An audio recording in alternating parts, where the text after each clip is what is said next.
Happy Thanksgiving, and it's throwback weekend again here at footballgameplan.com, where football makes sense. I'm Memory Hunt, the czar of the playbook. Bring you an NFL Week 12 preview between the Houston Texans and the Detroit Lions. Now let's start with some keys to victory for both teams, starting with the Texans.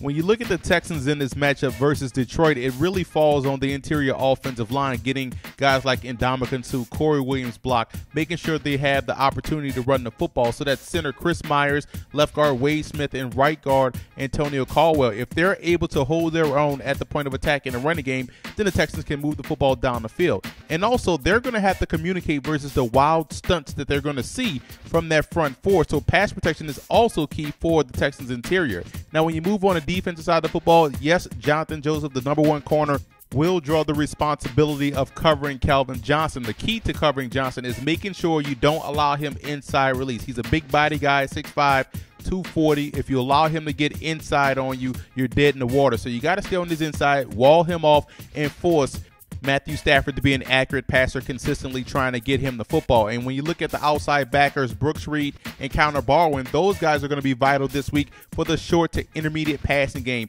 When they draw coverage, I'm pretty sure Detroit will try to get rid of the football quickly, and those guys will have to step up and make plays in the passing game. Let's move over to the Detroit Lions in this matchup, and right off the bat, Matthew Stafford has to protect the football. You can't put that defense in backed up situations, especially against a team like the Texans that love to chew up the clock. Now, when you look at the receiving core, yes, Calvin Johnson will probably draw a lot of attention, but you want to move him around the formation, and that will open up opportunities for guys like Ryan Broyles in the tight end. And I think Ryan Broyles can have a huge day versus the Texans because of his ability to get in and out of his breaks quickly, catch the football on those quick slants and those hitches, and make one miss and get up the football field. That's how you defeat pressure. That's how you neutralize what they want to do to you defensively. And on defense for the Lions, you have to look at the defensive ends, Cliff Averill and Kyle Van Den Bosch, working together to set the edge and squeeze down the cutback lanes. If you can do that, we know the Lions linebackers have been playing some good football all season long. Durant, Company, Tulloch, those guys have been playing some outstanding football and shutting down the run. So the defensive end squeezing, working together, understanding how you set the edge, and that way they can have a chance versus this Texans rushing attack and Arian Foster.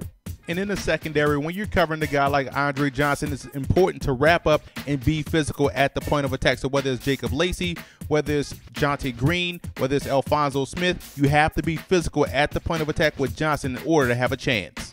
And I will utilize more of a zone press look this week versus the Texans. It allows you to be closer to the line of scrimmage to stop the run in case it comes to the outside, and also allows you to throw off the timing of the passing game, thus putting you in position to make plays. Team discipline is the next factor this week for the Detroit Lions. We know Jim Schwartz is an outstanding coach, a great motivator, but he has to have his team disciplined this week in order to be the team that's as strong as the Houston Texans. And the secondary play is the next factor for the Houston Texans. You got to be able to compete above the rim versus the Detroit Lions, because they will stretch the field vertically and force you into tight situations where you have to make plays.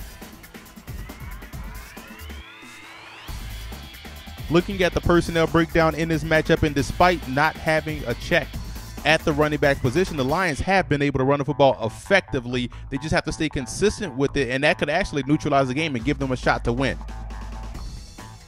Since it's throwback week at Football Game Plan, we're going to give a shout out to some throwback players for each team.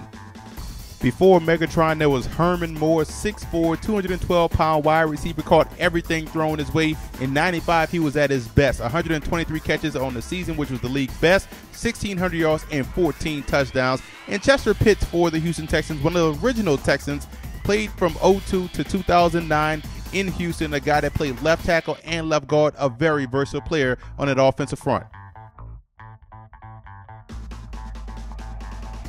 I like the Texans in this ball game, and there's two reasons why. One, you have to have an offense that can score points when you're playing the Detroit Lions, because they can put up a lot of points. And two, you have to have a defense that can apply pressure on Matt Stafford from many different parts of the field, and that's where they're going to get those key plays, those sacks, those turnovers, and I think they ultimately win the ball game. And I want to give a huge shout out to the Houston Texan fan forums and Detroit Lion fan forums for always showing Football Game Plan support.